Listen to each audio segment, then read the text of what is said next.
Di antara begitu banyak karakter yang ditampilkan Jin Yong di kisah LOCH dan ROCH, karakter si sesat dari timur merupakan salah satu karakter yang unik dan berkesan. Sosok Hwang Yaose atau Oyoksu berjuluk sesat timur ini digambarkan sebagai sosok yang kejam, dapat membunuh orang tanpa berkedip, angkuh, tidak memandang terhadap adat istiadat dan norma-norma yang berlaku di zamannya. Tapi di balik kekejamannya, dia juga seorang yang tegas dan adil. Di balik keangkuhannya terdapat juga sikap kesatria. Di balik perangai sesatnya, dia juga menghargai keberanian dan keteguhan. Sungguh sesat dan aneh merupakan kata-kata yang pas untuk menggambarkan sosok yang satu ini. Di balik kehebatannya, si sesat timur ini mungkin menyimpan banyak penderitaan sebagai akibat dari perbuatan-perbuatannya sendiri. Karma buruk dan juga karma baik yang selalu menghantui si sesat timur adalah topik yang akan kita kupas pada video kali ini.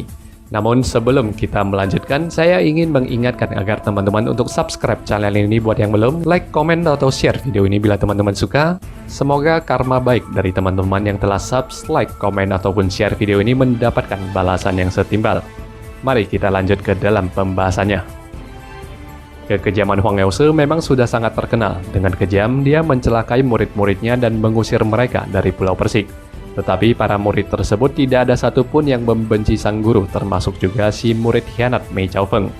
Su Lingfeng yang pertama dipatahkan kakinya dan diusir dari Pulau Bunga Persik tetap mengingat budi baik sang guru dan berusaha mengumpulkan benda-benda pusaka untuk diberikan kepada guru yang dihormatinya itu.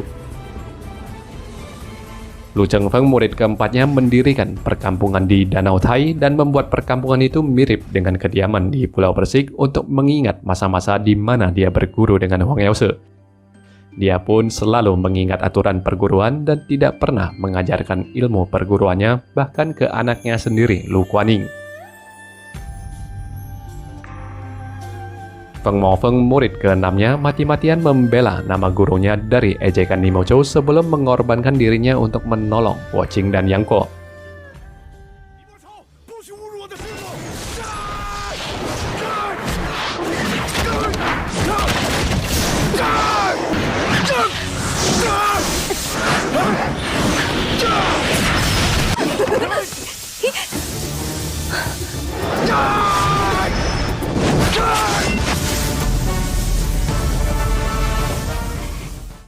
Mei Chaofeng walaupun mengkhianati perguruannya, ia tidak pernah sekalipun membenci Hwang Yaose. Bahkan si mayat besi ini rela mengorbankan dirinya untuk menyelamatkan sang guru dari bokongan Ouyang Feng. Chaofeng, 你怎么这么傻？徒儿错了，当初不该离开桃花岛，救师父。将弟子重归于门下，求师父答应。好，师父答应你。那我就安心了。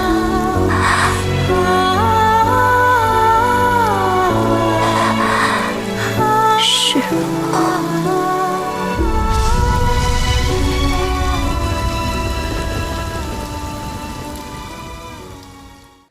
Mungkin inilah karma baik si sesat timur yang tetap dihormati oleh murid-muridnya walaupun mereka dibuat menjadi cacat dan diusir dari perguruan. Dalam penyesalan, Hwang Yaose menerima balik murid-murid yang pernah diusirnya ini dan menebus kesalahannya dengan merawat Sagu, anak dari Chu Lingfeng. Ada karma baik, ada pula karma buruk si sesat timur yang berbuah. Dia menerima tuduhan telah membunuh Chow Putong, telah membunuh Tan Chutan, dan juga tuduhan telah membunuh 5 dari 7 manusia aneh Jiangnan. Dasar sifatnya yang angkuh, Hwang Yaose tidak pernah mau membantah atau menerangkan tuduhan-tuduhan tersebut. Akibatnya dia harus berhadapan dengan calon mantunya Kuo Qing dan para pendeta Chuanzhen, sampai-sampai itu menjadi pertarungan hidup matinya dalam menghadapi barisan 7 bintang utara. Itulah karma aneh si sesat timur, mencelakai tetapi tidak dibenci, tidak membunuh tetapi malah dituduh. Di lain kesempatan, Hwang Yaose dengan bantuan istrinya menipu bocah tua nakal Chow Putong untuk mendapatkan salinan kitab Jiuyin Zhenqing. Tapi salinan kitab 9 bulan itu tidak pernah memberikan kebahagiaan untuk dirinya, melainkan hanya kesengsaraan yang dia terima.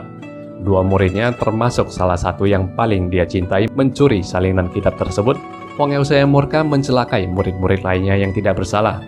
Istrinya yang memaksakan diri menulis ulang kitab itu hingga akhirnya meninggal dunia setelah melahirkan putri mereka Huang Rong.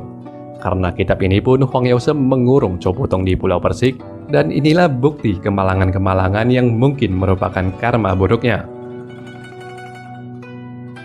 Tetapi secara tidak langsung, Huang Yaose lah yang membuat Ciwin Zhenjing yang utuh dapat tetap bertahan.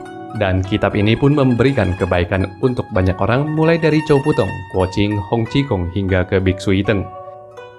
Di sisi lain, Chow Putong yang dikurung belasan tahun oleh Huang Yaose tidak pernah sakit hati kepada si sesat timur, bahkan bocah tua yang agak gila itu tidak pernah berkeinginan untuk melakukan pembalasan. Sesungguhnya bocah tua nakal walaupun berandalan merupakan orang yang berhati baik, dan ini bisa disebut sebagai karma baik dari pemilik Pulau Persik itu. Huang Yaose mungkin juga banyak berperan untuk menyelamatkan Ciwin Zhenjing sehingga ilmu itu dapat bertahan sampai ke generasi berikutnya. Dan karena kedukaan sewaktu mengingat muridnya Chen Xuanfeng dan Mei Chaofeng, sesat timur juga merubah ilmu Ciwin Pai Kucha menjadi tidak seganas versi aslinya. Dengan ilmunya yang sangat hebat, si sesat timur tidak mempunyai murid penerus sehingga menjadi bahan ejekan dari Li Mocho. Ini adalah karmanya karena dia sendiri yang mencelakai dan mengusir murid-muridnya sendiri sehingga tidak ada seorang murid pun yang dapat membela nama perguruannya.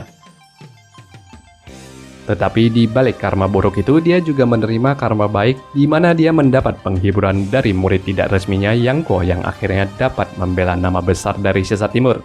Dan di usia tuanya, sesat timur juga mendapatkan murid yang dapat berbakti pada perguruan dalam diri seorang Cenging. Selama hidupnya, Huang Yaose dapat dibilang sebagai orang yang sangat menjunjung tinggi kecerdasan. Maklum, keluarganya sendiri pun terdiri dari orang-orang yang terbilang sangat cerdas, mungkin sudah menjadi nasibnya dia mendapatkan seorang menantu yang terbilang jauh dari cerdas. Tetapi karma baik juga ia dapat karena sang menantu kelak akan menjadi seorang pendekar besar yang diakui sebagai pahlawan sejati. Hong Qigong dan Ouyang Feng yang selalu bermusuhan seumur hidup mereka dapat dikatakan beruntung karena di akhir hidupnya mereka dapat berdamai dan meninggalkan dunia bersama-sama. Chow Putong yang selalu berkelana seorang diri pun mendapatkan akhir yang baik bersama Yingku dan Biksu Iten. Bahkan Guo Qing dan Huang Rong yang gugur di Xiangyang setidaknya dapat gugur bersama keluarga dan orang-orang terdekat mereka. Yang Guo dan Xiaolong ini jelas juga mendapatkan kebahagiaan mereka walaupun mereka mengundurkan diri dari dunia persilatan. Tetapi kemanakah si sesat timur? Apakah dia terus berkelana seorang diri sampai akhir hayatnya? Apakah memang takdir si sesat timur untuk selalu kesepian di sepanjang hidupnya? Mungkin di dalam hidupnya ada sekelebat masa di mana Huang Yaose ini menemukan teman sejati yang mengerti dan menjalani pemikiran yang sama tentang kehidupan seperti dirinya. Teman sejati itu tentunya dia temukan dalam diri seorang Yang Guo. Pada dasarnya, julukan heretik untuk Huang Yaose dan eksentrik untuk Yang Guo bisa dibilang sebagai pasangan yang cocok.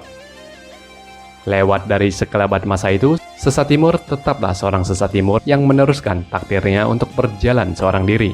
Apakah karma inilah yang juga pada akhirnya menimpa sang cucu Guo Xiang si sesat timur kecil? Menapaki jejak kakeknya, Guo Xiang juga menjalani lebih dari separuh hidupnya berkelana seorang diri sampai akhirnya dia mendapatkan pencerahan.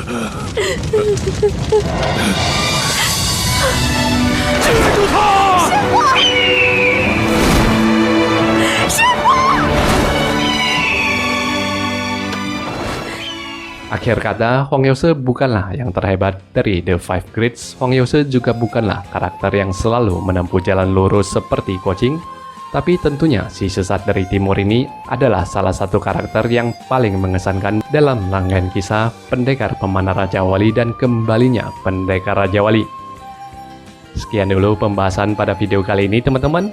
Jangan lupa untuk di-like video ini kalau suka, dislike kalau tidak suka. Terima kasih untuk setiap subscribe, like, komen, dan share yang Anda berikan. Ikuti juga media sosial kami di fanpage Warung Silat Facebook atau follow Instagram kami melalui Wuxia Indonesia. Sekali lagi terima kasih dan sampai berjumpa di video-video selanjutnya.